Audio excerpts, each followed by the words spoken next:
அல்லேலூயா. எபேசு சபை இதான் டைட்டில். கர்த்தருடைய வார்த்தை மிக வேகமாக மிக சுருக்கமாக நான் பிரசங்கிக்க இருக்கிறேன். வாய்ப்பு இருந்தால் நீங்கள் எழுதி கொள்ளுங்க. ஒரு 7 குறிப்புகளை நான் உங்களுக்கு முன்வைக்கிறேன். அப்போஸ்தலனாகிய பரிசுத்த பவுல் இந்த எபேசு பட்டணத்தில் இருக்கிற அந்த சபையை எவ்வாறு அவர் உருவாக்குகிறார். முதலாவது ஒரு குறிப்பு, பாயிண்ட் நம்பர் 1 நான் வாசிக்க கேட்கலாம். அப்போஸ்தலர் 18ஆம் அதிகாரம் 19ஆம் வசனத்திலிருந்து வாசிக்க கேட்கலாம். அப்போஸ்தலர் 18:19ஆம் வசனத்திலிருந்து. அவன் எபேசு பட்டணத்துக்கு வந்தபோது, பவுல் எபேசு பட்டணத்திற்கு வந்தபோது அங்கே அவர்களை விட்டு நீங்கி ஜெப ஆலயத்தில் பிரவேசித்து யூதருடனே சம்பாஷணை பண்ணினான். வாசிங்க.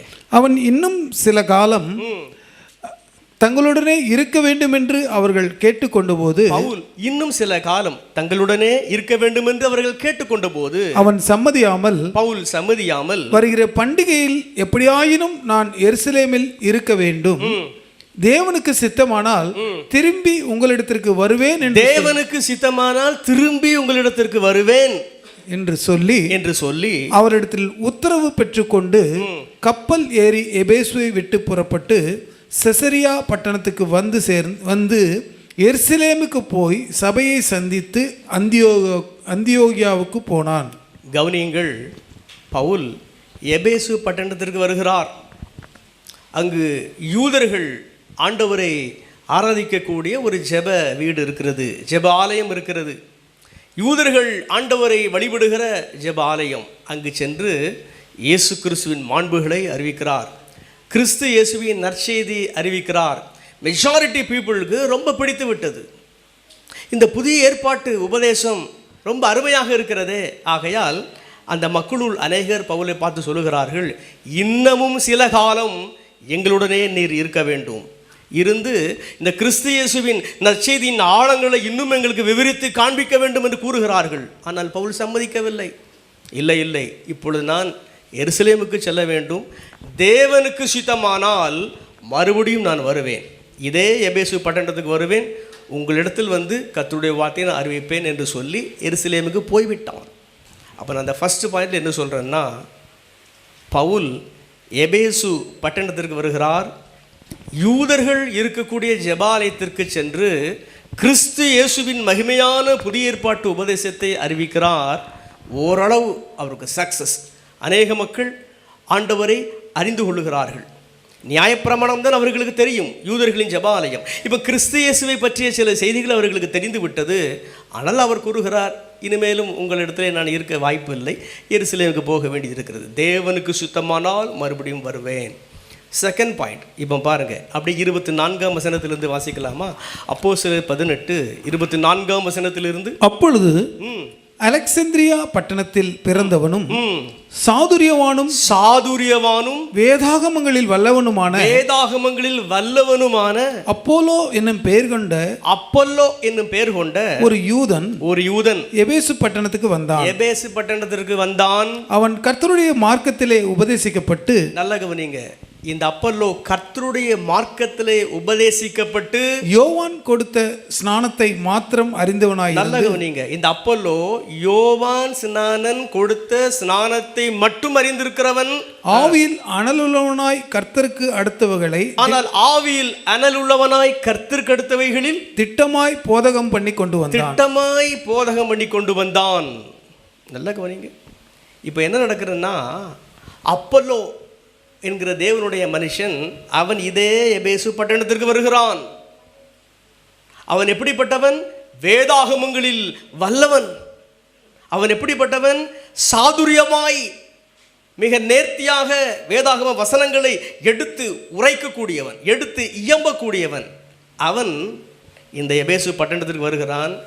பவுல் கொஞ்ச நாளுக்கு முன்பதாக எபேசு பட்டணத்தில் உள்ள யூதர்களின் சபைக்கு ப்ரீச் பண்ணார். அதே சர்ச்சுக்கு இவன் போகிறான். இவன் போய் பிரசங்கம் பண்ணுறான். இவன் என்ன பிரசங்கம் பண்ணியிருப்பான்?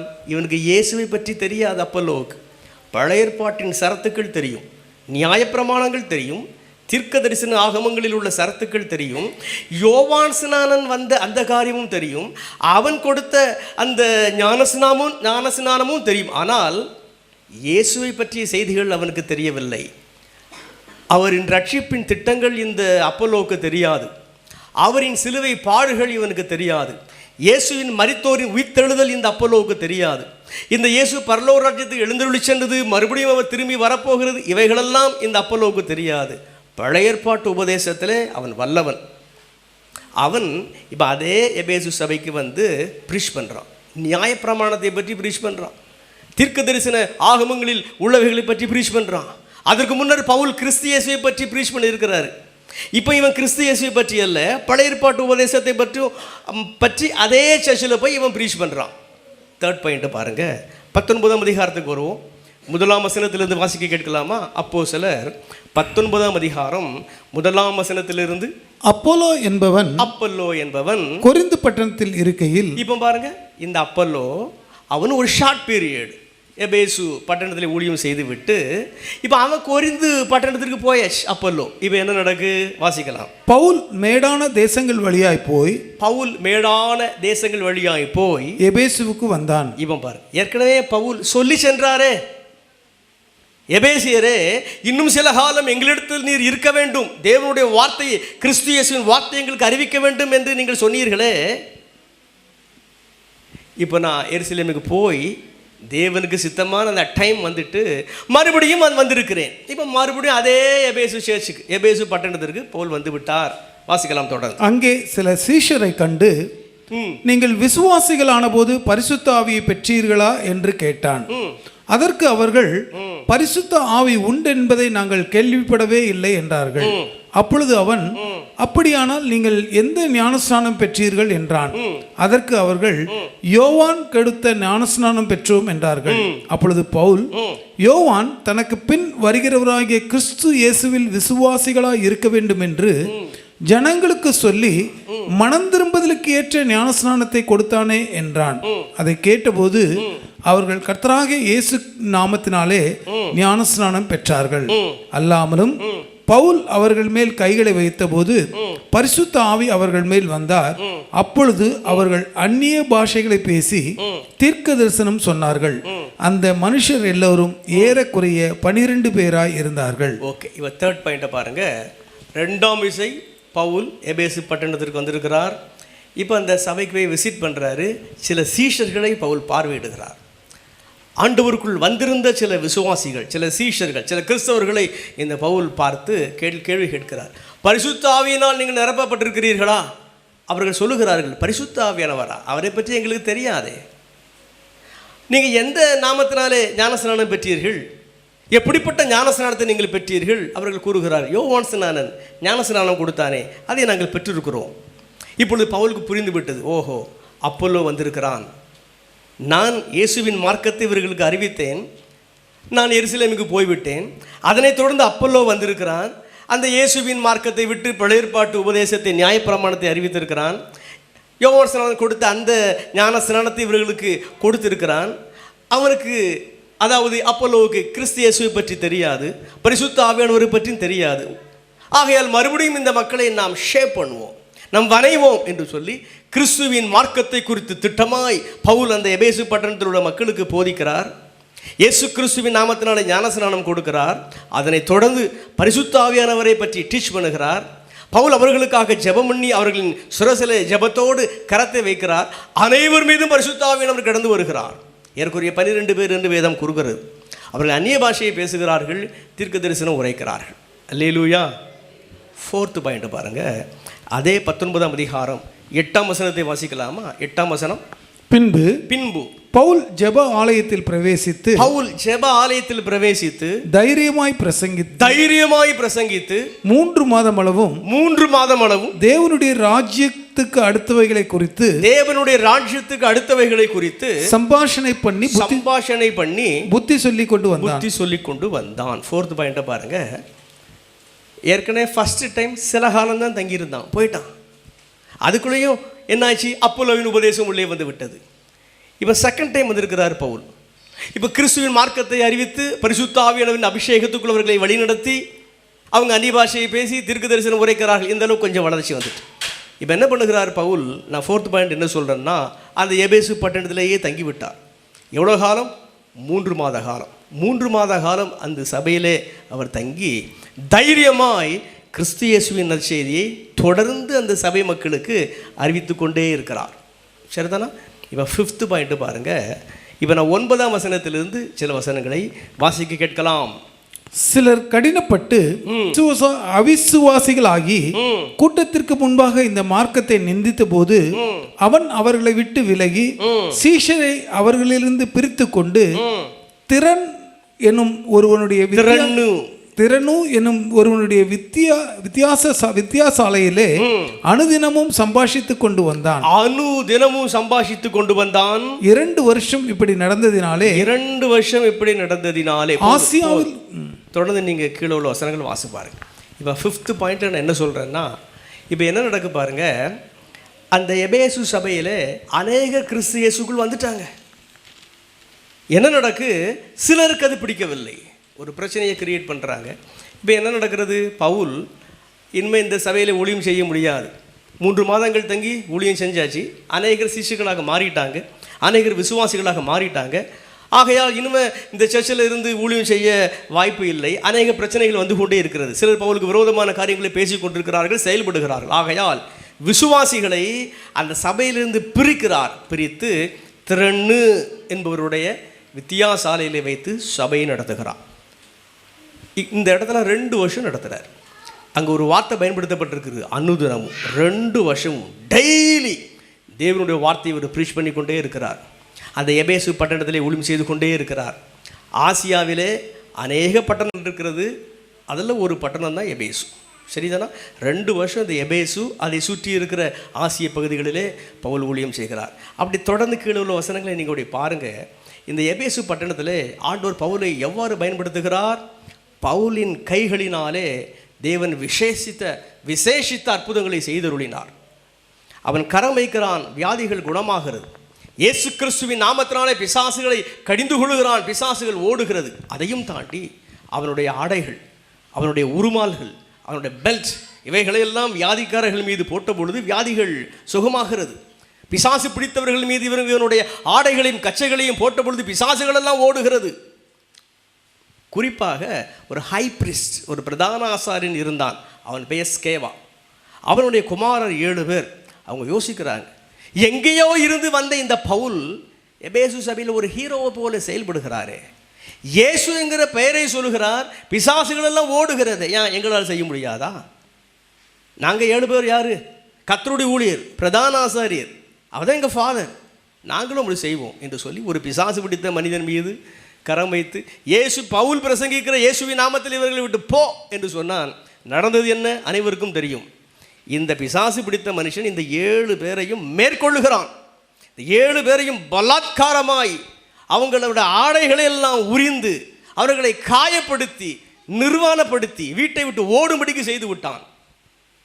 இதனுடைய ரியாக்ஷனை பாருங்கள், என்ன நடக்குன்னா தொடர்ந்து கீழே வாசி பாருங்கள். அந்த எபேசு பட்டணத்தில் உள்ள அநேக மக்கள் மனம் திரும்புகிறார்கள். அநேக மாய வித்தைக்காரர் மனம் திரும்புகிறார்கள். அநேக மந்திரவாதிகள் மனம் திரும்புகிறார்கள். பவுல் மூலம் ஆண்டவர் இவ்வளவு பெரிய காரியங்களை செய்கிறாரா? இந்த இயேசுதான் உண்மையான ஆண்டவர். இந்த பவுல் இயேசுவின் நாமத்தை சொன்னால் பிசாசு ஓடுகிறது. ஆனால் இந்த ஸ்கேவாவின் பிள்ளைகள் இயேசுவின் நாமத்தை சொன்னால் பிசாசு ஓடவில்லை. மாறாக பிசாசு அவர்களை துரத்துகிறான், அவர்களை கஷ்டப்படுத்துகிறான், அவர்களை பாடுபடுத்துகிறான். இந்த இயேசுதான் மெய்யான ஆண்டவர் என்கிற எண்ணத்துக்குள் அநேக மக்கள் வருகிறார்கள். குறிப்பாக அந்த காலத்தில் நடந்த மகாபலி ஒரு உயிர் மீட்சியை பாருங்கள். மாய வித்தைக்காரர்கள், மந்திரவாதிகள், அவர்களெல்லாம் தங்கள் புத்தகங்களை இந்த எபேசு பட்டணத்தில் சபைக்கு கொண்டு வருகிறார்கள். பவுலுக்கு முன்பதாக போட்டு எரிக்கிறார்கள். அந்த காலத்தில் அதனுடைய கிரயம் 50,000 வெள்ளிக்காசு. அந்த அளவுக்கு எபேசுவிலே ஆண்டவர் மகத்துவமான காரியங்களை செய்தார். கரங்களை தட்டி ஆண்டவருக்கு மகிமை செலுத்தலாமா? அல்லேலூயா. 6th பாயிண்ட் பாருங்கள், 6வது பாயிண்ட் பாருங்கள். 21ஆம் வசனத்திலிருந்து அந்த அதிகாரம் ஃபுல்லாக வாசிக்க வேண்டாம், வீட்டில் போய் வாசிங்க. வீட்டில் போய் வாசித்து பார்க்கும்போது அங்கே என்ன நடக்குன்னா, இந்த பவுலின் மெத்தட் ஆஃப் ப்ரீச்சிங்கை பாருங்கள், ரொம்ப அற்புதமானது. அவரை போல் இன்றைக்கி எந்த ஊழியரும் ப்ரீச் பண்ணலை, என்னையும் சேர்த்து தான் சொல்கிறேன். தைரியமாய் ப்ரீச் பண்ணுறாரு. கைகளினால் செய்யப்பட்டுள்ள இந்த ஆலயங்களில் ஆண்டவர் வாசமாக இருப்பது கிடையாது. நீங்கள் தேவர்களை கரங்களினாலே செய்கிறீர்கள். நீங்கள் கரங்களினாலே செய்கிறீர்களே, இவர்கள் தேவர்கள் கிடையாது. பலமாய் பேசுகிறான். அவ்வளோ துணிச்சல் இன்றைக்கு எந்த ஊழியருக்கும் இருந்ததாக தெரியவில்லை. இப்படி சொன்னால் அப்படி ஆகிவிடும், அப்படி சொன்னால் இப்படி ஆகிவிடும், கொஞ்சம் பாலிஷாக பிரசங்கம் பண்ணணும், அதுதான் இன்றைக்கு இருக்கிறது. ஆனால் எதற்கும் அஞ்சாதவர் துணிந்து பிரசங்கம் பண்ணுறாரு. அதனுடைய ரியாக்ஷன் எப்படி இருக்குன்னு பாருங்கள். எபேசுவிலே தியானாள், ஆங்கிலத்தில் டயனா. இன்றைக்கி நிறைய பேர் டயனான்னு பேர் வைக்கிறாங்க. அது வைக்காமல் இருப்பது நல்லதுன்னு நினைக்கிறேன். சரி, ஓகே, வச்சுருந்த பரவாயில்ல, கவலைப்படாதீங்க. ஆமாம், தியானாள் அது ஒரு பெண் தேவதை. அப்படிப்பட்ட ஒரு விக்கிரக வழிபாடு எபேசு பட்டணத்தில் இருந்தது. என்ன நடக்கு பாருங்க, அங்கு அநேக தொழிலாளர்கள் வெள்ளியினால் இந்த டயனாவின் சிலையை குட்டி குட்டியாக, இப்போ விநாயகர் சதுர்த்தியில் கூட நிறைய பேர் செஞ்சு வச்சுருக்காங்க பார்த்தீங்களா, அதுபோல் சின்ன சின்ன சிலையாக செஞ்சு விற்பனை செய்கிறாங்க. தொழில் நல்லா ஓடுது. இப்போ பவுல் ப்ரீச் பண்ணுறார், கரங்களினாலே செய்யப்படுகிற தேவர்கள் கிடையாது. இப்போ நிறைய பேர் பவுல் ப்ரீச்சிங் மேலே ஈர்க்கப்பட்டு கர்த்தருக்குள்ளே வந்துட்டாங்க. இதனால் என்ன நடந்துட்டுனா, தொழில் கெட்டு போனது, வியாபாரம் கெட்டு போனது, தொழிலாளர்களுக்கு பெரிய நஷ்டம் வந்து விட்டது. இது நிமித்தம் ஒரு கலகமே வந்தது. அதை ஃபுல்லாக எக்ஸ்பிளைன் பண்ண நேரம் ஆயிரும். வாசுபார் பெரிய கலகம், 2 மணி நேரம். அங்குள்ள மக்கள் எல்லாம் சொல்லுகிறாங்க, எபேசுடைய தியானாலே தேவன் என்று கத்துறாங்க. ஆகாயத்திலே மண்ணை அள்ளி தூற்றுறாங்க. நாங்கள் எதுக்கு வந்தோம் நிறைய பேருக்கு தெரியல. இப்படியெல்லாம் மிக போல்டாக ப்ரீச் பண்ணவர் தான் இந்த பவுல். 7வதும் கடைசியுமாக பாருங்கள், அடுத்த அதிகாரத்துக்கு வாங்க. 20ஆம் அதிகாரம் 15ஆம் வசனத்திலிருந்து சில வாசிக்கலாம். 20ஆம் அதிகாரம் 15ஆம் வசனத்திலிருந்து பாருங்க, வாசிக்கலாம். அவ்விடம் விட்டு மறுநாளிலே கீயு தீவுக்கு எதிராக வந்து பவுல் கூடுமானால் பெந்தேகோஸ்தே பண்டிகை நாளிலே எருசலேமில் இருக்க வேண்டும் என்று தீவிரப்பட்டது நிமித்தம் தான் ஆசியாவிலே காலம் போக்காதபடிக்கு எபேசு பட்டணத்தை கடந்து போக வேண்டும் என்று தீர்மானித்ததினால் மறுநாளிலே சாமுத்தீவு பிடித்து துரோகில் லியோன் ஊர்த்துறையிலே தங்கி மறுநாள் மிலேத்து பட்டணத்துக்கு வந்தோம். ஓகே, இப்போ பவுல் எபேசில் ஊழியத்தில் முடிச்சாச்சு. அவருடைய பிளான் என்ன? மறுபடியும் எருசலேமுக்கு போவது. எருசலேமுக்கு போன பின்னர் பவுலாகி நான் கட்டப்படுவேன், அதனைத் தொடர்ந்து ரோமாபுரிக்கு செல்லுவேன். அவ்வளோதான், என் வாழ்நாள் கொண்டு ஃபுல் ஸ்டாப், அவ்வளோதான், முடிந்தது. அந்த கடைசி ட்ராவல். இப்போ எருசலேமுக்கு போகிறார். போகும்போது இதே எபேசு பட்டணத்தை கடந்து போகக்கூடிய ஒரு சூழல். அவருக்கு சின்ன ஒரு எண்ணம், எபேசு பட்டணத்துக்குள்ள மறுபடியும் போய் இந்த சபையை விசிட் பண்ணிடலாமா? இல்லை, வேண்டாம், காலம் இல்லை. அதை பைபாஸ் பண்ணி போகிறார். போய் மிலேத்து அப்படிங்கிற ஒரு இடத்துக்கு வந்தாச்சு. அங்கே போனப்பறம் யோசிக்கிறார், இனிமேல் நான் எபேசு சபைக்கு ஒரு காலம் வரப்போகிறது கிடையாது. நான் எருசலேமுக்கு போகிறேன், அங்கே நான் கட்டப்படுவேன், கைது செய்யப்படுவேன், அதன் பின்னர் ரோமாபுரி செல்லுவேன். அவ்வளவுதான், எனக்கு வயசாயிட்டு என் ஊழியமும் முடிய போகிறது. ஆனாலும் எபேசுவை பார்க்க முடியலை. இப்போ மிலேத்துவில் இருக்கும்.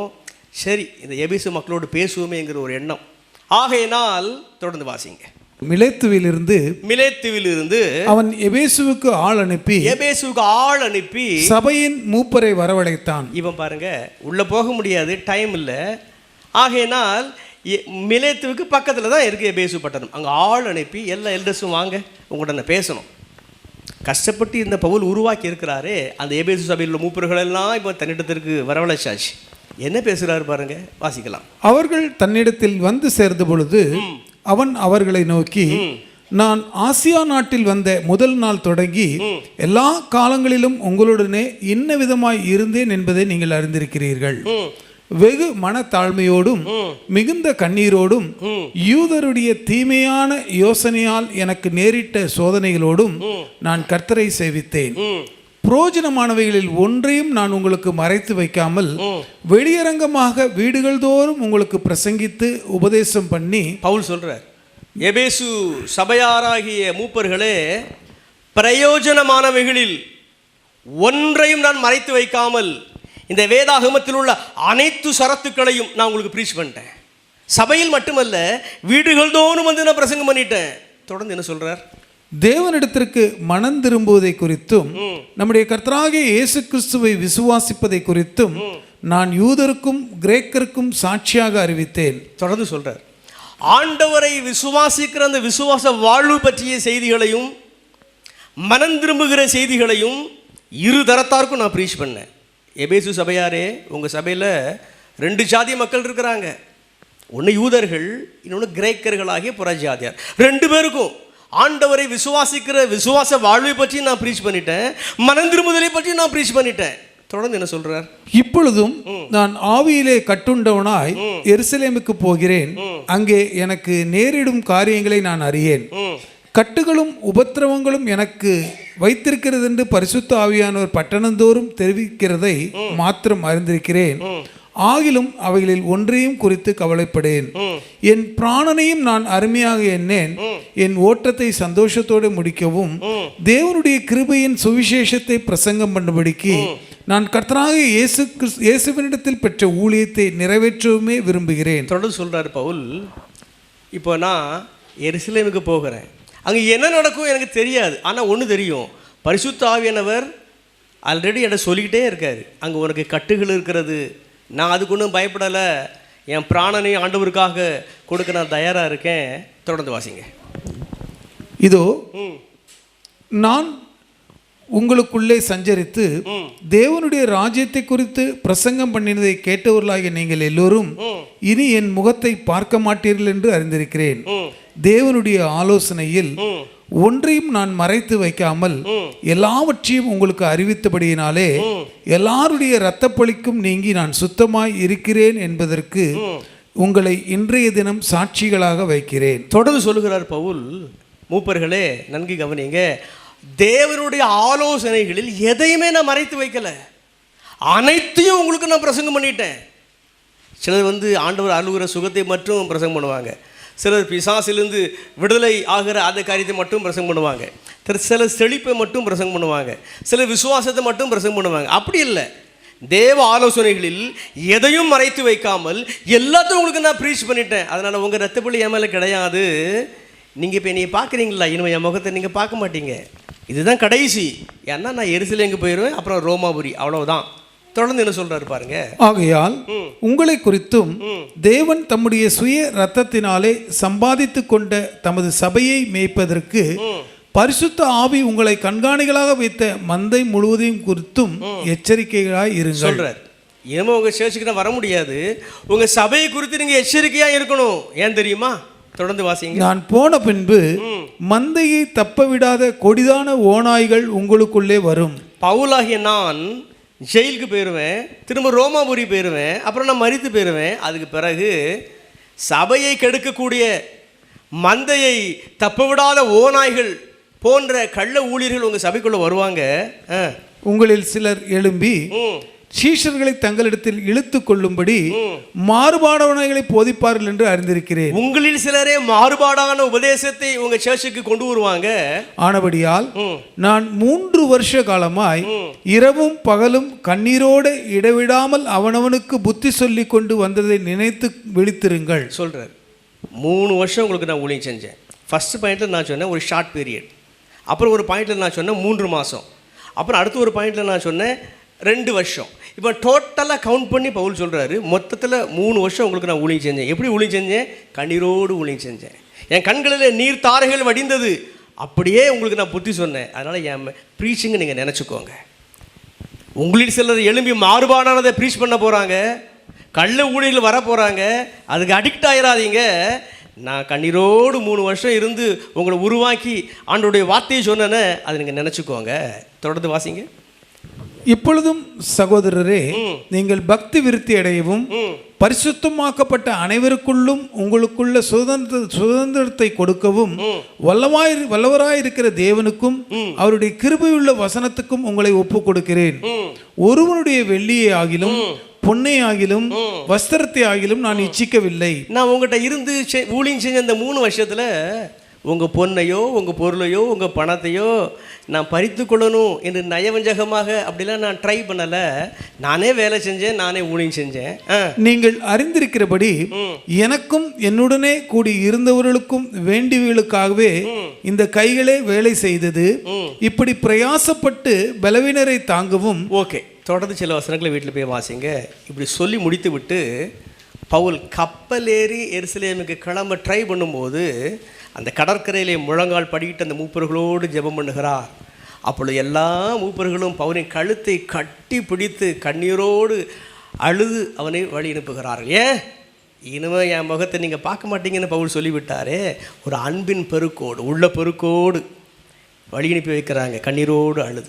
நான் இப்போ என்ன சொன்னேன்னா, இப்படி தான் 3 ஆண்டுகள் மிகுந்த கண்ணீரோடு மிகுந்த பாரத்தோடு எபேசு சபையை பவுல் உருவாக்கி விட்டார். சரிதானா? பவுல் எபேசு எப்படி உருவாக்கினார், அதில் 7 குறிப்புகளை நான் சொல்லிட்டேன். இப்போ அப்படியே அடுத்த கட்டத்துக்கு வாங்க. இப்போ பவுல் எபேசியருக்கு எழுதின நிருபம் அதை எடுத்துக்கோங்க. இதில் 6 அதிகாரங்கள் இருக்கிறது. இப்போ பவுல் சொல்லிட்டார், என் முகத்தை பார்க்க மாட்டீர்கள், அவ்வளோதான் சொல்லிட்டார். ஆனால் அவருடைய ஊழிய பணி ஃபுல் ஸ்டாப் ஆச்சா? ஆகலை, கமாதான். சரிதானா? இப்போ பவுல் ஒரு லெட்டர் எழுதுகிறாரு பாருங்க. இனிமேல் அந்த சர்ச்சுக்கு போய் ஊழியம் செய்ய முடியாது, என் வார்த்தைகளை அவங்க கேட்க முடியாது, ஆனாலும் என் ஊழியம் நிற்காது, தடைபடாது, எழுத்து பணி இருக்கிறதே, அதன் மூலம் நான் தொடர்பு கொள்வேன் என்று எழுதுகிறார். 6 அதிகாரங்களை உள்ளடக்கி ஒரு லெட்டரை எழுதுகிறார். இவ ஃபஸ்ட்டு பாயிண்ட் பாருங்கள். இந்த லெட்டரில் பவுல் என்ன குறிப்பிடுகிறார்? வாசிக்கலாம். எபேசியர் 3:1. இது நிமித்தம் பவுலாகிய நான் புறஜாதியாய் இருக்கிற உங்கள் பொருட்டு, புறஜாதியாய் இருக்கிற உங்கள் பொருட்டு கிறிஸ்து இயேசுவின் நிமித்தம் கட்டுண்டவனாய் இருக்கிறேன். போதும். இந்த லெட்டரில் பவுல் என்ன குறிப்பிடுகிறார்னா, இந்த லெட்டர் எழுதும்போது நான் எங்கே இருக்கேன்? கட்டப்பட்டிருக்கிறேன். 4ஆம் அதிகாரம் 1ஆம் வசனம். ஆதலால் கர்த்தர் நிமித்தம் கட்டுண்டவனாகிய நான் உங்களுக்கு சொல்லுகிற புத்தி என்னவெனில், பாருங்க, கர்த்தர் நிமித்தம், இயேசு கிறிஸ்து நிமித்தம், ஊழியத்தின் நிமித்தம் நம்ம கட்டப்பட்டிருக்கிறேன். வாசிக்கலாம். 6ஆம் அதிகாரம் 19ஆம் வசனம். சுவிசேஷத்திற்காக சங்கிலியால் கட்டப்பட்டிருக்கிற, போதும், சங்கிலியால் கட்டப்பட்டிருக்கிற பவுல், ஸ்தானாதிபதியாகி நான். அப்ப இந்த 3 வசனங்களை வாசித்து பாருங்க. பவுல் ரோமாபுரியில் உள்ள சிறைச்சாலையில் அடைக்கப்பட்டிருக்கிறார், கட்டப்பட்டிருக்கிறார். எதினால் கட்டப்பட்டிருக்கிறார்? சங்கிலியினால் கட்டப்பட்டிருக்கிறார். அப்போ ஒரு எண்ணம் வருகிறது, கைகள் வலிக்கிறதே, கால்கள் வலிக்கிறதே, அந்த புலம்பெல்லாம் அவருக்கு வரல. ஒரு எண்ணம் வருகிறது, எபேசு சபை. அந்த எண்ணம் வருகிறது, தான் கட்டப்பட்டிருக்கிறான், சிறைச்சாலையில் அடைக்கப்பட்டிருக்கிறான், அவனுக்குள்ள இருக்கிற பாரத்தையை பாருங்க. சொல்லிட்டேன், இனிமேல் என் முகத்தை பார்க்க மாட்டீங்கன்னு சொல்லிட்டேன், என் ஊழியம் முடிஞ்சிட்டுன்னு சொல்லிட்டேன். ஆனாலும் நான் போகத்தானே முடியாது, நான் எழுதி ஊழியம் செய்யலாமே. ஊழிய பணியை தொடருகிறார். சிறைச்சாலையில் இருக்கும்போதும், கட்டப்பட்டிருக்கிற போதும், சங்கிலியால் கட்டப்பட்டிருக்கிற போதும் எழுத்து பணியை தொடர்கிறார். கரங்களை தட்டி மகிமை செலுத்தலாமா? அல்லேலூயா. ஆண்டவருடைய மகிமையான ஊழியத்தை நாம் நிறைவேற்றுவதற்கு உடல் பலவீனத்தை காரணமாக காண்பிக்க முடியாது. கல்வி அறிவின்மை அதை காரணமாக காண்பிக்க முடியாது. சரியான வேத அறிவு எனக்கு இல்லை, அதை ஒரு காரணமாக நாம் சொல்ல இயலாது. எனக்கு வயசாகிவிட்டதே, அதை ஒரு காரணமாக சொல்ல முடியாது. நான் ஒரு பெண்ணாக இருக்கிறேன், ஆணாக இருந்தால் சாதிச்சிருப்பேன், அப்படிலாம் சொல்ல முடியாது. ஜெயிலில் இருக்கும்போது கூட, சங்கிலியினால் கட்டப்பட்டிருக்கும் போது கூட இந்த பவுலால் ஊழியம் செய்ய முடிகிறது என்று சொன்னால், உங்களாலும் என்னாலும் எந்த சூழலும் செய்ய முடியும். கரங்களை தட்டி ஆண்டவருக்கு மகிமை செலுத்தும். அல்லேலூயா.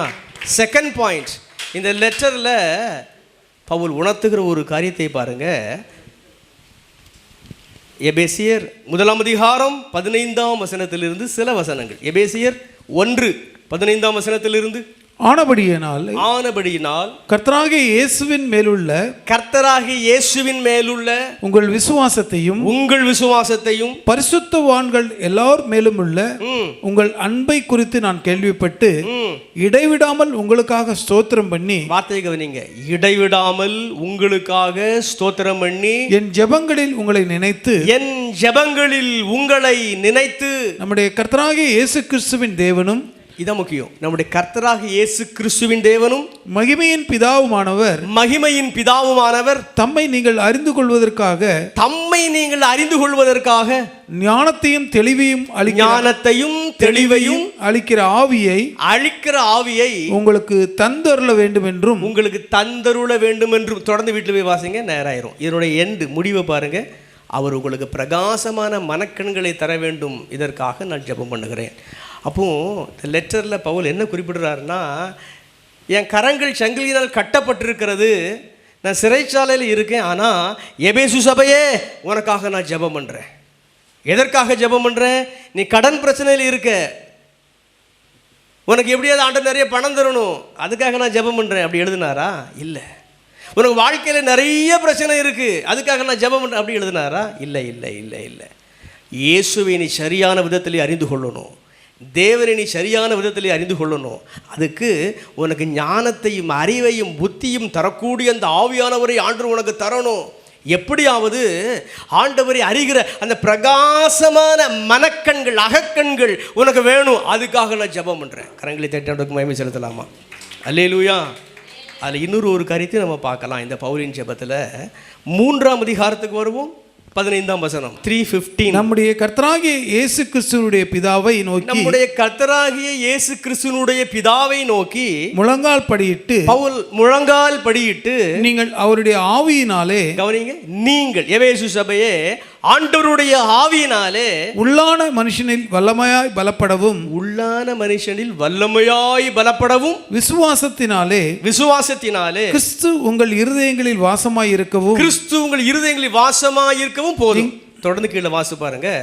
இந்த இடத்துல நான் சொல்ல விரும்புகிற காரியம் என்னன்னா, பவுல் முழங்கால் படிக்கிட்டு ஜெயிலில் கட்டப்பட்டிருக்கிற நிலையில் எபேசு சபைக்காக ஜெபம் பண்ணுறார். எதுக்காக ஜெபம் பண்ணுறாருன்னா, எபேசு சபையே உள்ளான மனுஷனில் நீ பலப்படணும், உள்ளான மனுஷியில் நீ பலப்படணும், விசுவாசத்தில் ஆண்டவர் என் கூட இருக்கிறார் அந்த எண்ணம் உனக்கு வரணும். அதுக்காக நான் ஜெபம் பண்ணுறேன். அல்லேலூயா. பல வேளைகளிலே நம்முடைய ஜெபங்கள் எப்படி இருக்குன்னா, வெளிப்புற மனுஷனிலே பலப்படணும், வெளிப்புற சரீரத்தில் பலன் வேணும், தவறல்ல. ஆனால் பவுலின் ஜெபம் அப்படி இல்லை, உள்ளான மனுஷன் இல்லை. அதான் முக்கியமானது. கரங்களை தட்டி ஆண்டவருக்கு மகிமை செலுத்தலாமா? நம்ம ஜெபத்துக்கும் பவுலின் ஜெபத்துக்கும் வித்தியாசத்தை பார்த்தீங்களா? அல்லேலூயா. அதை நம்ம பாடுறோம், ஃபாதர் பாட்டை பாடுறோம். உள்ளான மனுஷன் நாளுக்கு நாள் புதிதாக்கப்படுகின்ற நேரம் இது. உள்ளான மனுஷன் நாளுக்கு நாள் புதிதாக்கப்படுகின்ற நேரம் இது. சோர்ந்து போவதில்லை, நாங்கள் சோர்ந்து போவதில்லை. சோர்ந்து போகாதே, நீ சோர்ந்து போகாதே, அது சீக்கிரத்தில் நீங்கிவிடும் இந்த லேசான உபத்திரவம். அது சீக்கிரத்தில் நீங்கிவிடும் இந்த லேசான உபத்திரவம். மன்னவன் இயேசு வருகையிலே மகிழ்ந்து நாமும் களிகூறுவோம். கிறிஸ்துவின் நெருக்கப்பட்டால் பாக்கியம் நமக்கு பாக்கியமே. சோர்ந்து போவதில்லை, நாங்கள் சோர்ந்து போவதில்லை. சோர்ந்து போகாதே, நீ சோர்ந்து போகாதே, அது சீக்கிரத்தில் நீங்கிவிடும் இந்த லேசான உபத்திரவம். சொல்கிறார். இப்போ எந்த பின்னணியிலே ஃபாதர் இந்த பாடல் எழுதியிருக்கிறாரு? உள்ளான மனுஷனில் நமக்கு என்ன வேணும்? பலனடையணும். அப்போ பவுலின் எண்ணம் அதுதான். அப்போ உள்ளான மனுஷனே பலனடைய நீங்களும் நானும் ஜெபிக்கணும். கரங்களை தட்டி ஆண்டவருக்கு மகிமை செலுத்துவோம். அல்லேலூயா. 3rd பாயிண்ட்டை பாருங்கள். இந்த பவுல் அந்த லெட்டரில் என்ன குறிப்பிடுறாரு பாருங்கள். வாசிக்கலாம். எபேசியர் 2ஆம் அதிகாரம் 1ஆம் வசனத்தை வாசிக்கலாம். எபேசியர் 2:1. அக்கிரமங்களினாலும் பாவங்களினாலும் மரித்தவர்களாய் இருந்த உங்களை உயிர்ப்பித்தார். 5ஆம் வசனம். அக்கிரமங்களில் மரித்தவர்களாய் இருந்த நம்மை கிறிஸ்துவுடனே கூட உயிர்ப்பித்தார். கிருபையினாலே ரட்சிக்கப்பட்டீர்கள். 8ஆம் வசனம். கிருபையினாலே விசுவாசத்தை கொண்டு ரட்சிக்கப்பட்டீர்கள். இது உங்களால் உண்டானது அல்ல, இது தேவனுடைய ஈவு. அப்போ 3rd பாயிண்ட்ல அந்த லெட்டர்ல பவுல் என்ன குறிப்பிடுகிறார்? எபேசியரே, முன்னே நீங்க அக்கிரமத்தில் இருந்தீங்க, முன்னே நீங்க பாவத்தில் இருந்தீங்க. பிறக்கும் போதே பாவத்திலும் அக்கிரமத்திலும் உங்க உள்ளான மனுஷன்ல மரித்தவர்களாக தான் நீங்க இருந்தீங்க. ஆனா ஆண்டவருடைய கிருபையை குறித்து நான் உங்களுக்கு ப்ரீச் பண்ணேன். அப்பல்லோ நியாயப்பிரமாணத்தை குறித்து ப்ரீச் பண்ணார், நான் உங்களுக்கு கிருபை குறித்து ப்ரீச் பண்ணேன். ஆண்டவர் மீது எவ்வாறு விசுவாசம் வைத்து அவரை ஏற்றுக்கொள்வது என்பது குறித்து உங்களுக்கு நான் ப்ரீச் பண்ணேன். அதன் அடிப்படையில் இப்போ நீங்கள் எல்லாரும் ரட்சிக்கப்பட்டுட்டீங்க. அதனால் கிருபையினால் வந்தது. இது ஆண்டவர் உங்களுக்கு அருளிய ஒரு ஈவு. உங்களால் உண்டானது அல்ல, பவுலாகி என்னால் உண்டானது அல்ல, இது ஆண்டுடைய ஈவு என்று மென்ஷன் பண்ணுறார். இன்றைக்கும் ரட்சிப்பு என்பது என்ன? எவ்வாறு ஒரு மனுஷன் ரட்சிக்கப்படுறான்? நாம் பிறக்கும்போதே பாவிகள் தான். நாம் பிறக்கும்போதே ஆவிக்குரிய வாழ்க்கையிலே பாவத்திற்கும் அக்கிரமத்திற்கும் மரித்தவர்களாகத்தான் பிறக்கிறோம். காரணம் நம்முடைய முற்பிதாக்களின் பாவம், அக்கிரமம். அதனுடைய விளைவு தான் பிறக்கும்போதே நாம் பாவிகளாக பிறக்கிறோம். ஆனால் ஒரு நாள் இயேசு எனக்காக மரித்து உயிர்த்திருக்கிறார். என் பாவத்தை அவர் ஏற்றுக்கொண்டிருக்கிறார். இதை நான் விசுவாசிக்கும் போது அவருடைய கிருபை நமக்குள்ளே கடந்து வந்துடுது. கிறிஸ்து நமக்குள் வந்து வாசமாகிறார். ரட்சிப்பு நமக்கு வந்துடுது. அல்லேலூயா. அப்போ இதைத்தான் மக்களுக்கு நாம் சொல்லி, நீ பாவிதான், கரெக்ட், நானும் பாவிதான், கரெக்ட், ஆனால் நான் ரட்சிக்கப்பட்டேன் என்று சொன்னால் இயேசு எனக்காக செய்து முடித்த அந்த காரியத்தை நான் நம்பினேன். அவர் எனக்குள் வந்தார், பாவத்தை மன்னித்து விட்டார். இந்த இயேசு தான் உன்னை அழைக்கிறார். இதுதான் சுவிசேஷம். கரங்களை தட்டாண்டுக்கு மகிமை செலுத்தலாமா? அல்லேலூயா. அதனால இன்றைக்கும் அழைப்பு கொடுக்கப்படுகிறது. ஒரு பழைய பாடல், ஜி நோட்டு கொடுங்க. வானத்தின் கீழே பூமி மேலே வானவர் இயேசு நாமமெல்லாம். வானத்தின் கீழே பூமி மேலே வானவர் இயேசு நாமமெல்லாம். ரட்சிப்படைய வழி இல்லையே, ரட்சகர் இயேசு வழி அவரே. வருவாய் தருணம் இதுவே அழைக்கிறாரே. வல்ல ஆண்டவர் இயேசு வண்டை வருவாய் தருணம் இதுவே அழைக்கிறாரே. வல்ல ஆண்டவர் இயேசு வண்டை. பாயிண்ட் நம்பர் 4ல் அந்த லெட்டரில் இந்த பவுல் என்ன மென்ஷன் பண்ணுறார், என்ன குறிப்பிடுகிறார்? வாசிக்கலாம். எபேசியர் 1:13. எபேசியர் 1:13. நீங்களும் உங்கள் ரட்சிப்பின் சுவிசேஷமாகிய சத்திய வசனத்தை கேட்டு விசுவாசிகள் ஆனபோது வாக்குத்தத்தம் பண்ணப்பட்ட பரிசுத்த ஆவியால் அவருக்குள் முத்திரை போடப்பட்டீர்கள். எபேசு சபைக்கு லெட்டர் மூலம் அவர் எழுதுறார். எபேசியரே, நீங்கள் எப்படிப்பட்டவர்னா, என் மூலம் சத்திய வசனத்தை கேட்டு ஆண்டவரை விசுவாசிக்கிற விசுவாசிகளாக மாறினீர்களே. அப்பொழுது என்ன நடந்தது? பரிசுத்த ஆவியானவரால் நீங்கள் முத்திரை போடப்பட்டீர்கள். அல்லேலூயா. அப்போ எபேசியர் எப்படிப்பட்ட மக்கள்? பரிசுத்த ஆவியால் நிரப்பப்பட்ட மக்கள். ஒரு சின்ன காரியத்தை நான் சொல்கிறேன், என்னுடைய எக்ஸ்பீரியன்ஸ், அதை தாண்டி நான் பார்க்கிற அநேக நபர்களை வைத்து நான் சொல்கிறேன். இவ்வித கூடுகைகளிலே அல்லது ஞாயிறு ஆராதனைகளிலே அல்லது கன்வென்ஷன் கூட்டத்திலே அநேகரோடு இணைந்து நாம் ஜெபம் பண்ணுகிறோமே, அப்பொழுது பரிசுத்த ஆவியானவர் நம்மை நிறைக்கிறாரா, நிரப்புகிறார். ஆனால் அதை தாண்டி அநேகர் அதை ஒரு வளர்ச்சியின் பாதைக்கு எடுத்துக்கொண்டு செல்வது இல்லை. தொடர்ந்து ஜெபம் பண்ணி ஒவ்வொரு நாளும் ஆவியானவரால் நிரப்பப்படுகிற அந்த நிலைக்கு வருவதில்லை. ஆகையினால்தான் அவங்க வாழ்க்கையிலே ஆவிக்குரிய வளர்ச்சி இல்லை. ஆவியானவர் நம்மை முத்திரிக்கிறார். நாம் சபை கூடி வரும்போது அல்லது இத்தகைய கூடுகைகளிலே நாம் ஜெபம் பண்ணும்போது ஆண்டவர் நம்மை நிரப்புகிறார். தொடர்ந்து அதை நம்ம டெவலப் பண்ணணும். வீட்டில் போய் ஜெபம் பண்ண போடப்பட்டிருக்கிற அந்த முத்திரை, அந்த அபிஷேகம், அந்த ஆவியிலே நம்ம வளரணும். எபேசு சபை எப்படிப்பட்ட சபைன்னா, எல்லாரும் பரிசுத்த ஆவியினால் முத்திரிக்கப்பட்ட ஒரு மக்கள். கரங்களை தட்டி ஆண்டவருக்கு மகிமை செலுத்துவோம். அல்லேலூயா. 5th பாயிண்ட் பாருங்கள், ரொம்ப முக்கியமான காரியம். எல்லா லெட்டரை காட்டிலும் இந்த லெட்டரில் முக்கியமான ஒரு காரியம் குறிப்பிடப்பட்டிருக்கிறது. நம்ம அதை வாசிக்கலாம்.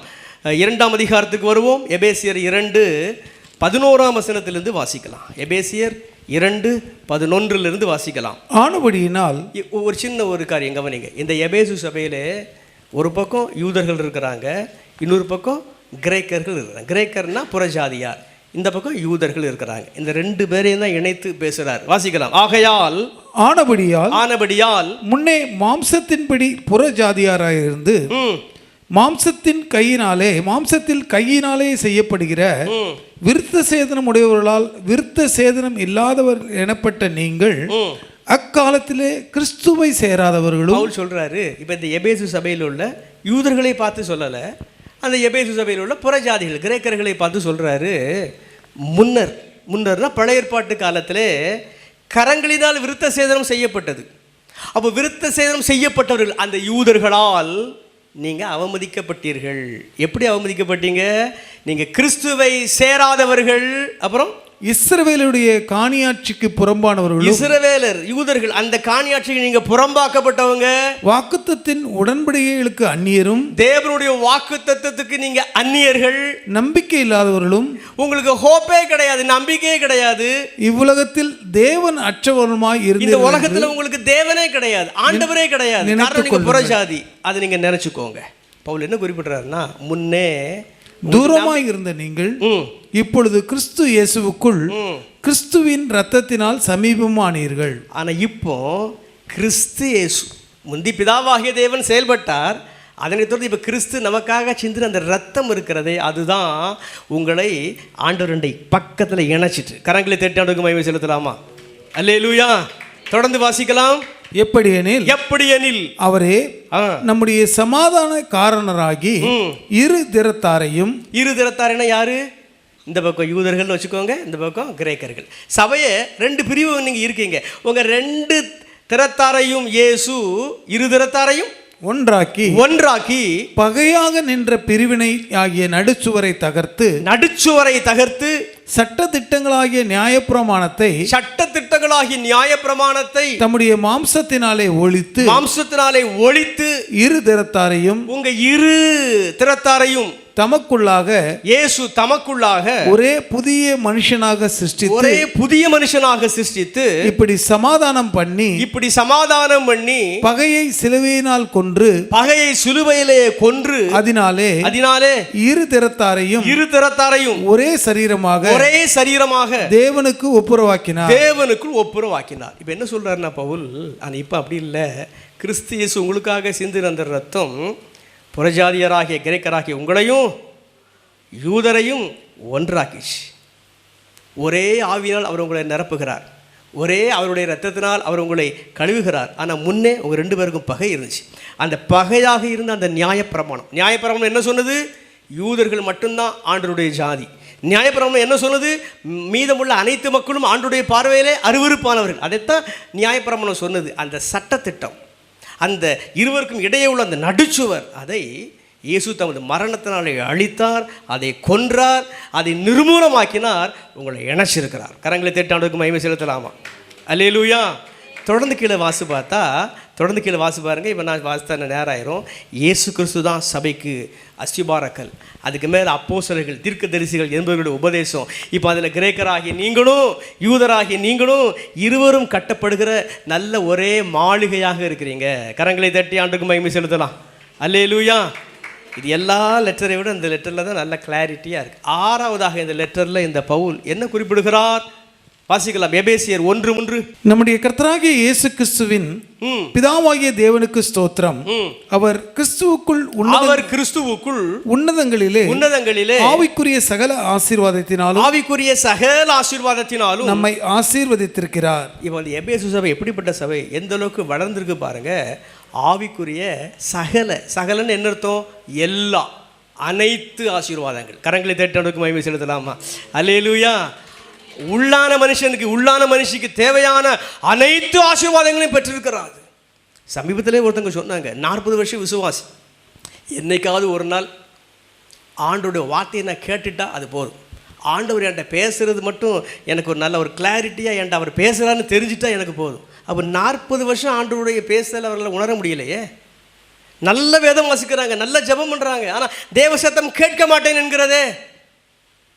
இந்த வேதத்தை வாசிக்கும்போது ஆண்டவர் என் கூட என்ன பேசுகிறார் என்று நம்ம உணரலைன்னா இன்னும் நம்ம ஆவிக்குரிய ஆசீர்வாதம் ஒரு ஸ்டெப்பில் கூட ஏறலை. இந்த வேதத்தை வாசிக்கும்போது அவருடைய குரல் நம்மளோட உள்ளான மனுஷனில் ஒலிக்கணும், அவருடைய குரல் உள்ளான மனுஷியில் ஒலிக்கணும். அல்லேலூயா. ஆவிக்குரிய ஆசீர்வாதங்கள் நிறையா இருக்குது, அதை பற்றி பேசுகிறேன். இப்போ நேரம் அனைத்து ஆசீர்வாதங்களையும் பெற்ற சபை தான் எபேசு சபை. நீங்களும் நானும் ஆவிக்குரிய சகல ஆசீர்வாதத்தையும் பெறணும். 7th பாயிண்ட்டுக்கு வந்துடும். 7வது பாயிண்ட்டு முக்கியமான ஒரு காரியம். 4ஆம் அதிகாரத்துக்கு வருவோம். 11ஆம் வசனத்திலிருந்து வாசிக்கலாம். எபேசியர் 4:11 மேலும் நாம் அனைவரும் அதாவது எபேசு சபையராகிய நாம் அனைவரும் தேவனுடைய குமாரனை பற்றும் விசுவாசத்தினாலும் இயேசுவை பற்றி விசுவாசத்தினாலும் அறிவிலும் ஒருமைப்பட்டவர்களாகி ஒருமைப்பட்டவர்களாகி கிறிஸ்துவனுடைய நிறைவான வளர்ச்சியின் அளவு. இதான் முக்கியம். இயேசு கிறிஸ்துவுக்கு எவ்வளவு நிறைவான வளர்ச்சி இருக்கு, அப்படிப்பட்ட அந்த நிறைவான வளர்ச்சியின் அளவுக்கு தக்க பூரண புருஷனாகும் வரைக்கும் பரிசுத்தவான்கள் சீர் பொருந்தும் பொருட்டு சுவிசேஷ ஊழியத்தின் வேலைக்காகவும் கிறிஸ்துவின் சபையாகிய சரீரமானது பக்தி விருத்தி அடைவதற்காகவும் அவர் சிலரை அப்போஸ்தலராகவும் சிலரை தீர்க்கதரிசிகளாகவும் சிலரை சுவிசேஷகராகவும் சிலரை மேய்ப்பராகவும் போதகராகவும் ஏற்படுத்தினார். நாம் இனி குழந்தைகளாய் இராமல், சின்ன பிள்ளைகளை போல இராமல், மனுஷருடைய சூதும் வஞ்சிக்கதற்கு ஏதுவான தந்திரமுள்ள போதகமாகிய பலவிதமான காற்றினாலே அலைகளைப் போல அடிபட்டு அலைகிறவளாய் இராமல் அன்புடன் சத்தியத்தை கைக்கொண்டு தலையாகிய இயேசு கிறிஸ்துவுக்குள் எல்லாவற்றிலும் நாம் வளருகிறவளாய் இருக்கும்படியாக அப்படி செய்தார். வளர வேண்டும், அதற்காக அப்படி செய்தார். இந்த எபேசு சபைக்கு ஆண்டவர் இங்கே என்ன குறிப்பிடுகிறார்? பவுல் மூலம் பவுல் என்ன எழுதுகிறார்? தலையாக இயேசு கிறிஸ்துவை பற்றி கொண்டு சபையே நீ வளரணும். எப்படி வளரணும்? அப்போஸ்தலனாக வளரணும். எப்படி வளரணும்? தீர்க்கதரிசியாக வளரணும். தீர்க்கதரிசின்னா குறி சொல்லுகிறவர்களை நான் சொல்லலை. நிறைய தீர்க்கதரிசிகள் என்ன குழந்தை பிறக்கும், என்னைக்கு திருமணம் நடக்கும், இப்போ எனக்கு விஜய் ஆட்சி அமைப்பாரா அல்லது ஸ்டாலின் ஆட்சி அமைப்பாரா, எடப்பாடி ஆட்சி அமைப்பாரா, அதெல்லாம் குறி சொல்லுகிறவர்கள். அப்படிப்பட்ட காரியத்தை நான் சொல்ல வரல.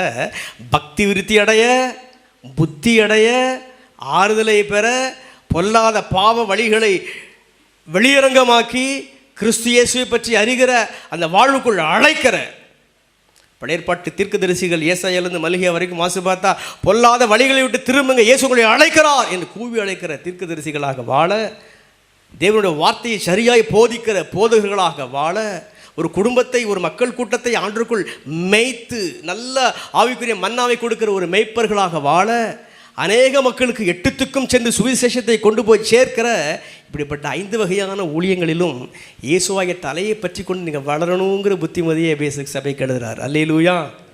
அப்போ நமக்குள்ளும் இப்படிப்பட்ட ஒரு வளர்ச்சி வேணும். இந்த 5 ஊழியங்கள் ஏதாவது ஒரு ஊழிய பணியில் நாம் சிறந்து விளங்க இயேசு நம்மை அழைக்கிறார். அல்லேலூயா. 8வது பாயிண்ட் இந்த லெட்டரில் பவுல் என்ன குறிப்பிடுகிறார் என்று பார்த்தா, வாசிக்க வேண்டாம், நானே சொல்கிறேன், நீங்கள் பென் இருந்து எழுதிக்கோங்க. 5ஆம் அதிகாரத்துக்கு வாங்க, 22ஆம் வசனத்திலிருந்து அந்த அதிகாரம் ஃபுல்லாக. அப்படி 6ஆம் அதிகாரத்துக்கு வாங்க, 1ஆம் வசனத்திலிருந்து சில வசனங்கள். இதில் ஆண்டவர் இந்த 8th பாயிண்டில் பவுல் மூலம் எபேசு சபைக்கு என்ன சொல்கிறாருன்னா, நல்ல இனிமையான மகிழ்ச்சியான ஒரு குடும்ப வாழ்வு உங்களுக்கு வேணும். என்ன சொல்கிறாருன்னா, புருஷனை பார்த்து சொல்கிறாரு, உன் மனைவியின் இடத்துல அன்பு கூறணும். எப்படி அன்பு கூறுவது? அப்போ இயேசு தன்னை குறிப்பிடுகிறார். நான் சபையில் எப்படி அன்பு கூறுறேன்? என் உயிரையே கொடுத்து அன்பு கூறுறேன். அதுபோல் புருஷனே உன் மனைவியின் இடத்துல உயிரை கொடுத்து நீ அன்பு கூறணும் அப்படின்னு சொல்கிறார். அடுத்தது என்ன சொல்கிறாருன்னா, மனைவி பார்த்து சொல்கிறாரு, மனைவியே எந்த காரியத்திலேயும் உன் புருஷனுக்கு கீழ்ப்படி. அதுக்கும் ஆண்டவர் ஒரு உபமானத்தோடு சொல்கிறாரு. சபை எப்படி ஆண்டவராக இயேசு கிறிஸ்துக்கு ஒபே பண்ணும், அதுபோல் நீ உன் புருஷனுக்கு ஒபே பண்ணு. இன்னும் அந்த அதிகாரத்தின் கடைசி வசனத்தை பாருங்கள், மறுபடியும் சொல்கிறார், புருஷனே உன் மனைவி இடத்துல அன்பாயிரு. தொடர்ந்து சொல்ல, மனைவியே உன் புருஷன் எப்படி இரு, பயபக்தியாயிரு. அப்படி 6ஆம் அதிகாரத்தை திருப்புங்க. இப்போ சொல்கிறாரு, பிள்ளைகளே உங்கள் பெற்றோருக்கு ஒபே பண்ணுங்க, உங்கள் பெற்றோருக்கு கீழ்ப்படியுங்க. அப்போ தான் 2 காரியம் சொல்கிறார், உங்கள் வாழ்வுக்கு நன்மை உண்டாகும். தொடர்ந்து சொல்கிறாரு, அப்போ தான் தீர்க்காயுசு, லாங் லைஃப் உங்களுக்கு கிடைக்கும். கடைசி காலம் எப்படிப்பட்ட காலம்? வீட்டில் போய் வாசி பாருங்க. 2 தீமோத்தேயு 3ஆம் அதிகாரம் 1ஆம் வசனத்திலிருந்து பாருங்க. மேலும் கடைசி நாட்களில் கொடிய காலம் வரும் என்று அறிவாயாக. அதில் அநேக காரியங்கள் போடப்பட்டிருக்கு. அதில் ஒன்று, பிள்ளைகள் பெற்றோருக்கு கீழ்ப்படிய மறுப்பாங்களாம். அநேக பெற்றோர் கண்ணீர் வடிக்கிறாங்க. அநேக பிள்ளைகள் தங்களுடைய வாழ்க்கை துணையை தாங்களே தெரிவு செய்து கொள்கிறார்கள். பெற்றோர் சொல்கிறாங்க, இந்த வாழ்க்கை துணை உனக்கு நன்றாக இருக்காது, இந்த வாழ்க்கை துணை உனக்கு வேண்டாம். அப்படிலாம் கிடையாது, எங்கள் விருப்பப்படி தான் நாங்கள் செய்வோம், நீங்கள் திருமணத்தை முடித்து வைங்கன்னு சொல்கிறாங்க, முடித்து வைக்கிறாங்க. ஆனால் பரிசுத்த வேதமும் சொல்லுது, பிள்ளைகளே உங்கள் பெற்றோருக்கு ஒபே பண்ணுங்க. ஒபே பண்ணலைன்னா வாழ்க்கையில் நன்மை உண்டாகாது, லாங் லைஃபும் கிடைக்காது. ஒரு ஆமீன் சொல்லலாமா? அதுபோல பெற்றோருக்கு சொல்றாரு, உங்க பிள்ளைகளை எப்படி வளர்க்கணும், கோபப்படுத்தாதீங்க. தொடர்ந்து சொல்றாரு, சிக்ஷை கொடுங்க, சின்ன சின்ன தண்டனை கொடுங்க. தொடர்ந்து சொல்றாரு, உபதேசம் பண்ணுங்க, வேத வசனத்தை நீங்க அவங்களுக்கு சொல்லி கொடுங்க. அப்பந்தான் உங்க குடும்பம் கிறிஸ்துக்குள்ள வளரும். தொடர்ந்து சொல்றாரு, எஜமான்களே, நீங்க உங்க வேலைக்காரருக்கு நீங்க அநேக காரியங்களை செய்யும்போது ஒன்னே ஒன்று யோசிக்கோங்க, எஜமானாகி உனக்கும் ஒரு எஜமான் மேலே இருக்கிறார், கர்த்தர் இருக்கிறார். இந்த உணர்வோடு வேலைக்காரன் நடத்து. தொடர்ந்து சொல்றாரு, வேலைக்காரரே உங்க பாஸ்க்கு கீழ்ப்படிங்க, எஜமானுக்கு கீழ்ப்படிங்க. அப்போ இந்த 8th பாயிண்ட்ல பவுல் குடும்ப வாழ்வு பற்றிய அனைத்து சட்டங்களையும் இந்த எபேசு சபைக்கு சொல்லியிருக்கிறார். இதை நீங்களும் அப்படியே ப்ராக்டிஸ் பண்ணணும். கரங்களை தட்டி ஆண்டவருக்கு மகிமை செலுத்தலாம். அல்லேலூயா. 9th பாயிண்ட் பாருங்க. இந்த லெட்டர்ல என்ன குறிப்பிடுறாருன்னா, வாசிக்கலாம். எபேசியர் 6:10. கடைசியாக என் சகோதரரே கர்த்தரிலும் அவருடைய சத்துவத்தின் வல்லமையிலும் பலப்படுங்கள். அப்போ பாருங்க, கர்த்தருக்குள் இன்னும் நம்ம பலப்படணுமா? கர்த்தர்ட்ட நிறைய சத்துவம் இருக்கு, வல்லமை, பவர் இருக்கு. அந்த பவர்லையும் இன்னும் பலப்படணுமா? அப்போ கர்த்தருக்குள்ள நம்ம வந்திருக்கிறோம், ஆனால் இன்னும் கர்த்தருக்குள்ள வரணும். அவருடைய பவர், அவருடைய வல்லமை நமக்குள்ள இருக்கு, ஆனால் அதில் இன்னும் நம்ம பலப்படணுமா? எப்படி பலப்பட முடியும்? தொடர்ந்து வாசிங்க. நீங்கள் பிசாசின் தந்திரங்களோடு எதிர்த்து நிற்க திராணியுள்ளவர்களாகும்படி தேவனுடைய சர்வாயுத வர்க்கத்தையும் தரித்துக் கொள்ளுங்கள். சர்வாயுதம், சர்வ ஆயுதம். சர்வன என்ன? அனைத்து. ஆயுதம்னு என்ன? வெப்பன். அப்போ ஆண்டவர்கிட்ட நிறைய வெப்பன்ஸ் இருக்கு. எல்லா வெப்பன்ஸையும் நம்ம எடுத்துக்கிடணுமா? ஏன் எடுத்துக்கிடணும்? தொடர்ந்து வாசிங்க. ஏனெனில் மாம்சத்தோடும் இரத்தத்தோடும் அல்ல, துரைத்தனங்களோடும் அதிகாரங்களோடும் இப்பிரபஞ்சத்தின் அந்தகார லோகாதிபதிகளோடும் வானமண்டலம் உள்ள பொல்லாத ஆவிகளின் சேனைகளோடும் நமக்கு போராட்டம் உண்டு. சரி, பெரிய எக்ஸ்பிளனேஷன் கொடுக்க நேரம் இல்லை. என்ன சொல்ல வரேன்னா, பிசாசு அதிகார வர்க்கத்தின் மூலமாகவும் செயல்படும், ரூலர்ஸ் நிர்வாகிகள் மூலமாகவும் செயல்படும், வானமண்டலத்திலும் பொல்லாத ஆவிகள் இருக்கிறது, இந்த உலகம், மாம்சம் எல்லாவற்றின் மூலமாகவும் பிசாசு செயல்படும். எப்படி செயல்படும்னா, தந்திரமாக செயல்படும். சரிதானா? டைரக்டாக கண்களுக்கு முன்பதாக வந்து நின்னா தான் அடித்து தூரத்துக்கு போட்டுடலாமே, அப்படி நிற்காது. தந்திரமாக செயல்படும். அப்போ இதனை வின் பண்ணணும்னா ஆண்டவர்கிட்ட சர்வ என்ன போட்டிருக்கு? சர்வ ஆயுதம். நிறைய வெப்பன் இருக்கு, எல்லாத்தையும் நீங்கள் எடுத்துக்கொள்ளணும். இப்போ தொடர்ந்து வாசி பாருங்க. அந்த எபேசு சபைக்கு எவைகளெல்லாம் வெப்பன்ஸ் என்று போடப்பட்டிருக்கு. வாசிக்கலாம். ஆகிய சத்தியம் என்னும் கச்சையை உங்கள் அறையில் கட்டினவர்களாக. யோவான் 4ஆம் அதிகாரத்தில் பாருங்க, இயேசு சொல்றாரு, நான் தான்ப்பா சத்தியம். அப்போ இயேசுவையே ஆடையாக அணிஞ்சு கொள்ளணும். அல்லேலூயா. அதை எடுத்துக்கொள்ளணும், ஜீசஸ். அப்புறம் நீதி என்னும் மார்க்கவசத்தை தரித்தவர்களாகும். நீதிக்கு நிறைய விளக்கங்கள் இருக்கு வேத புத்தகத்தில். நீங்களே இதை வாசி பாருங்க. எவைகளெல்லாம் நீதி, அதை மார்க்கவசம் போல நம்ம அணிந்து கொள்ளணும். அப்புறம் சமாதானத்தின் சுவிசேஷத்திற்குரிய ஆயத்தம் என்னும் பாதரட்சியை கால்களில் தொடுத்தவர்களாயும். சுவிசேஷ வசனத்தை பிறருக்கு அறிவிக்கக்கூடிய அந்த ஒரு ஆயத்தமாக இருக்கணும். அதுதான் ஆயத்தம் என்னும் பாதரட்சி. அப்புறம் பொல்லாங்கன் நெய்யும் அக்னியாஸ்திரங்கள் எல்லாம் அவித்து போடத்தக்கதாய் எல்லாவற்றிற்கும் மேலாக விசுவாசம் என்னும் கேடகம். பிசாசு அவன் பெரியவன், அவனெல்லாம் எதுக்க முடியாது அப்படின்னு நினச்சி எதுக்க முடியாது. விசுவாசம் வேணும். அவன் சின்னவன் தான் ஐயா, நான் இயேசுன்னு பேரை சொன்ன அவன் நடுங்குவான். இந்த விசுவாசம் நமக்கு தேவை. அது ஒரு வெப்பன், விசுவாசமும். தொடர்ந்து ரட்சண்யம் என்னும் தலை சீராவையும். ரட்சிப்பு இருக்கணும், அதான் ஒரு ஹெல்மெட் போல. அப்புறம் தேவவசனமாகிய ஆவியின் பட்டயத்தையும் எடுத்துக்கொள்ளும். ஆவியின் பட்டயம். பிசாசு கண்களுக்கு முன்பதாக நின்னாதான் நான் ஏற்கனவே சொன்ன மாதிரி அடித்து தூரத்துக்கு போட்டு போயிடலாம். அப்படி நிற்க மாட்டானே, தந்திரமாக தானே வருவானே. ஆகையால் இந்த வசனத்தை தான் ஆவியின் பட்டயம் என்று பவுல் குறிப்பிடுகிறார். அப்போ வசனத்தை மனனம் பண்ணணும், வசனத்தை வாசிக்கணும், வசனத்தை ப்ராக்டிஸ் பண்ணணும். அதுதான் நமக்கு பட்டயம். ஏன்னா லூக்கா 4ஆம் அதிகாரத்தையும் மத்தேயு 4ஆம் அதிகாரத்தையும் வாசித்து பார்த்தால் இயேசுவுக்கும் பிசாசுக்கும் இடையே நடைபெற்ற அந்த கான்வர்சேஷனை பாருங்க. வசனத்தை கொண்டு தான், வசனமாகிய பட்டயத்தை கொண்டு தான் பிசாசை இயேசு ஜெயித்தார். அல்லேலூயா. தொடர்ந்து வாசிக்கலாம். எந்த சமயத்திலும் சகலவிதமான வேண்டுதலோடும். ஓகே நம்ம சொன்ன இது எல்லாத்தையும் மறுபடியும் ஒரு வீட்டில் போய் வாசி பாருங்க. இந்த வெப்பனெல்லாம் நீங்கள் எடுத்துக்கோங்க, பிசாசை அசால்ட்டாக ஜெயித்திடலாம். 10ஆவதும் கடைசியுமாக இந்த லெட்டரில் பவுல் மிக முக்கியமான ஒரு காரியத்தை குறிப்பிடுறார். நீங்கள் மிக கவனமாக கவனிக்க உங்களை அன்பாய் கேட்கிறேன். 5ஆம் அதிகாரத்துக்கு வாங்க. 1ஆம் வசனத்திலிருந்து வாசிக்கலாம். எபேசியர் 5 1ஆம் வசனத்திலிருந்து. ஆதலால் நீங்கள் பிரியமான பிள்ளைகளைப் போல் தேவனை பின்பற்றுவர்களாகி. கவனிங்க, கிறிஸ்து எபேசு சபைக்கு பவுல் குறிப்பிடுறாரு, ஆண்டவரை பின்பற்றுதல் தான் ஆண்டவருக்கு பிரியமானது. அல்லேலூயா. ஆண்டவரை ஃபாலோ பண்ணணும்யா. தொடர்ந்து என்ன குறிப்பிடுறாருன்னு பாருங்க. கிறிஸ்து நமக்காக, இயேசு கிறிஸ்து நமக்காக தம்மை தேவனுக்கு சுகந்த வாசனையான காணிக்கையாகவும் பலியாகவும் ஒப்பு கொடுத்து நம்மில் அன்பு கூர்ந்தது போல.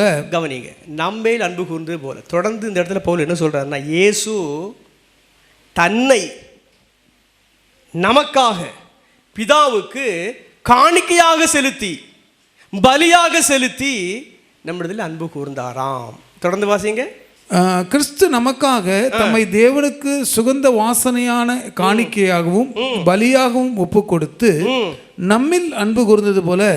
அந்த போல தான் முக்கியம். அன்பு கூர்ந்தது போல நீங்களும் அன்பிலே நடந்து கொள்ளுங்கள். அன்பிலே நடந்து கொள்ளுங்கள். இதுல என்ன பாயிண்ட் இருக்குங்கிறது நல்லா நீங்க கவனிங்க. இயேசு நம்மிடத்துல எப்படி அன்பு கூர்ந்தாரோ அதுபோல் நாம் அவரிடத்துல அன்பு கூறணும். அவர் எப்படி அன்பு கூர்ந்தாரா? நம்மிடத்துல தன்னை பலியாக்கி, தன்னை காணிக்கையாக்கி நம்மிடத்தில் அன்பு கூர்ந்தார். அதுபோல் நாமும் நம் ஆவியாத்மா சரீரத்தை ஆண்டவருக்கு காணிக்கையாக்கி நம்மை பலியாக்கி அவர் தான் அன்பு கூறணும். சுருக்கமாக சொல்லணும்னா, உயிரை கொடுத்து இயேசு நம்மிடத்தில் அன்பு கூர்ந்தார். அதுபோல் நாமும் ஜீவனை கொடுக்கக்கூடிய அளவுக்கு உயிரினும் மேலாக இயேசுவிட்டு அன்பு கூறணுமா? அல்லேலூயா. இந்த பாயிண்ட்டை மட்டும் ஞாபகம் வச்சுக்கோங்க. அன்பு கூறணும், இதுதான் முக்கியம்.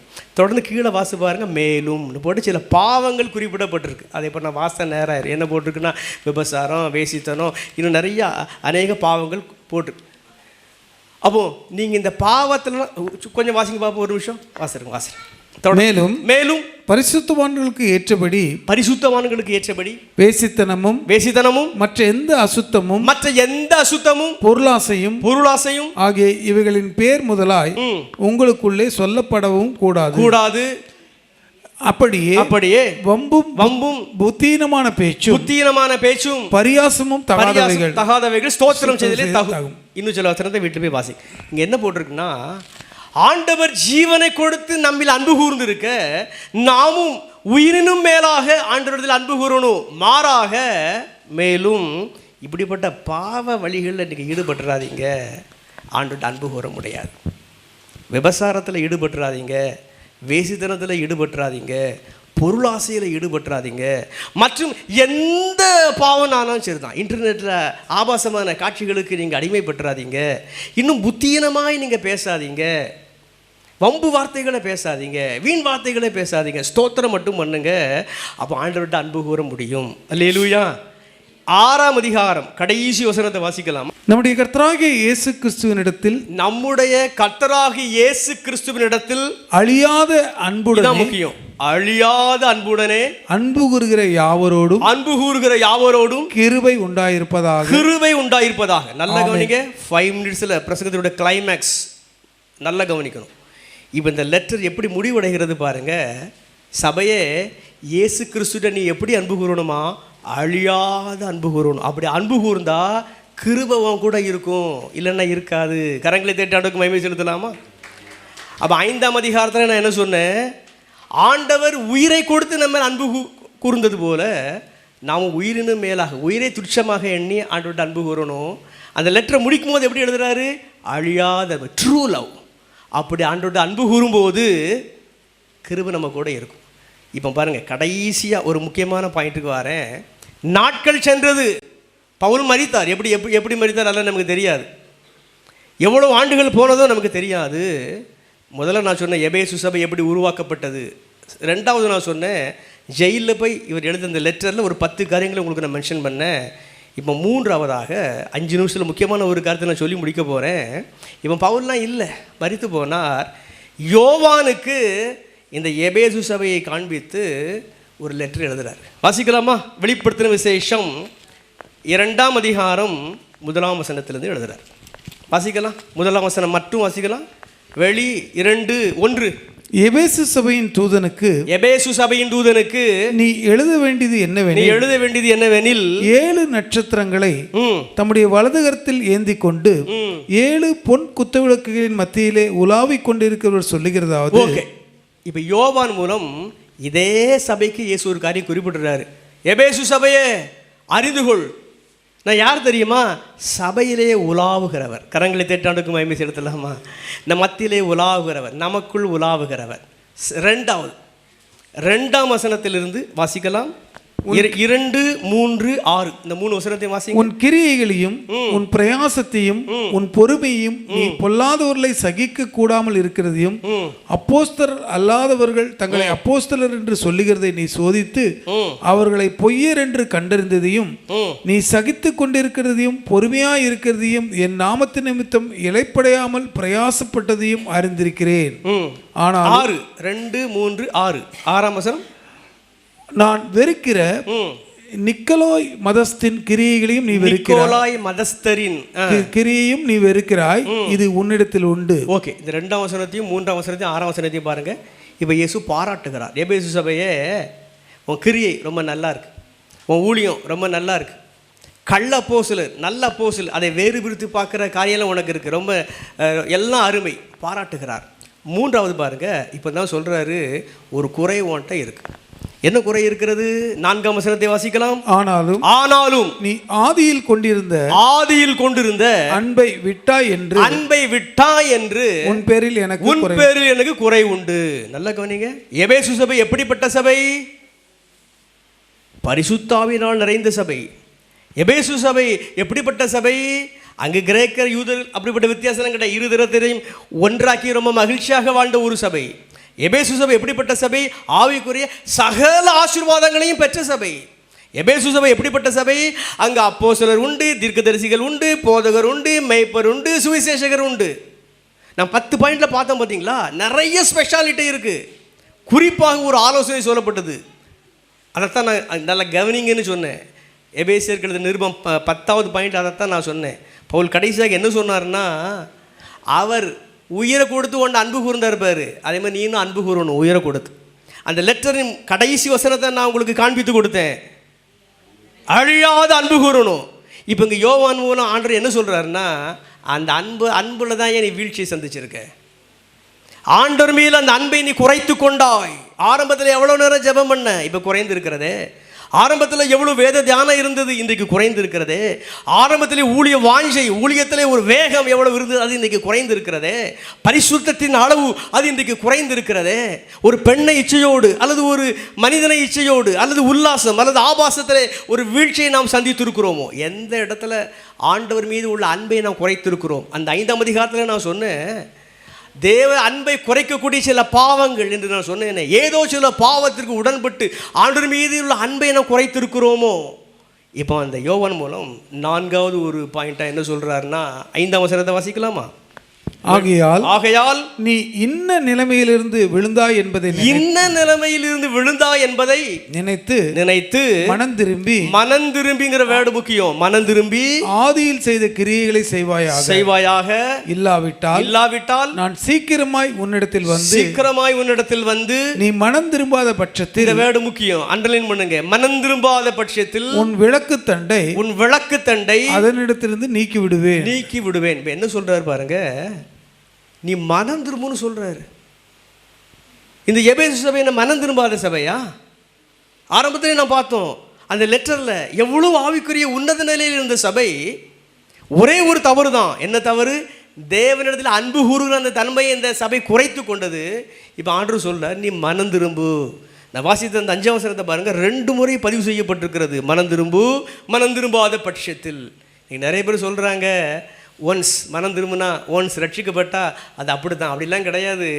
மனம் திரும்புதலை இழப்பதற்கு வாய்ப்பு இருக்கிறது, ரட்சிப்பை இழப்பதற்கு வாய்ப்பு இருக்கிறது. நம் மனம் திரும்பி இருந்தாலும், நம் ரட்சிக்கப்பட்டிருந்தாலும், தேவ அன்பிலே தொடர்ந்து ஒரு கண்டினியூஷன் நமக்கு இல்லைன்னா பாவத்திலே விழுவதற்கு வாய்ப்பு இருக்குது. ஆண்டவரோடு உள்ள ஐக்கியத்தில் நமக்கு விரிசல் ஏற்பட்டால் பெற்றிருக்கிற மனம் திரும்புதலை இழக்க வாய்ப்பு இருக்குது. இப்போ சொல்கிறாரு, உன் மனம் திரும்புதலை உன் ரட்சிப்பை நீ புதுப்பிக்கணும். அப்படி புதுப்பிக்கலைன்னா விளக்கு தண்டை நீக்கிடுவேன்.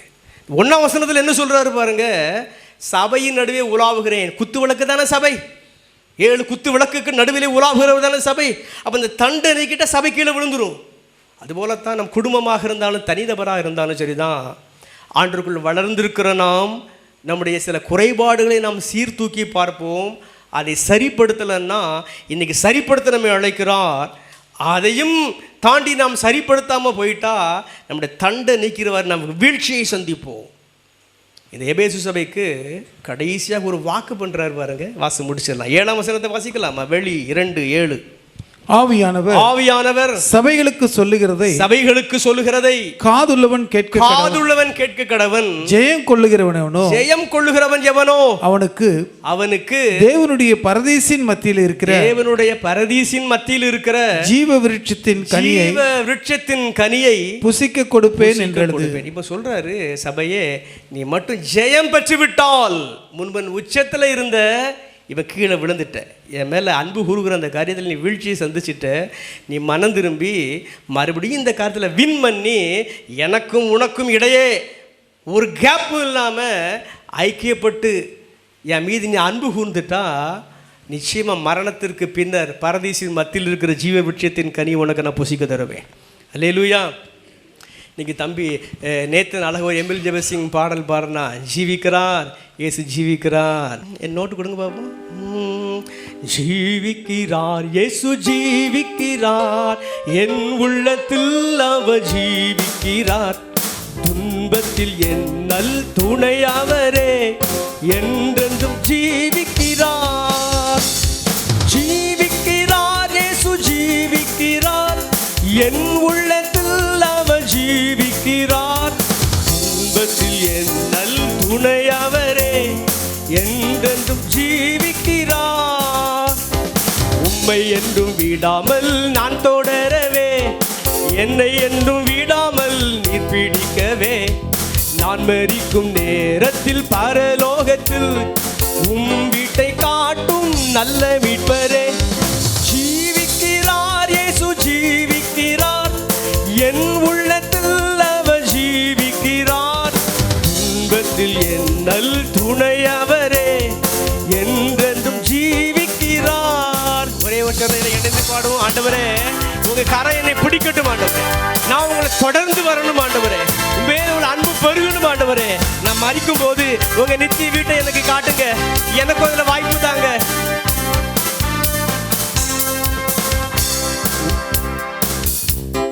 உம்மை என்றும் விடாமல் நான் தொடரவே, என்னை என்றும் விடாமல் நீர் பிடிக்கவே, நான் மரிக்கும் நேரத்தில் பரலோகத்தில் உம் வீட்டை காட்டும் நல்ல மீட்பரே.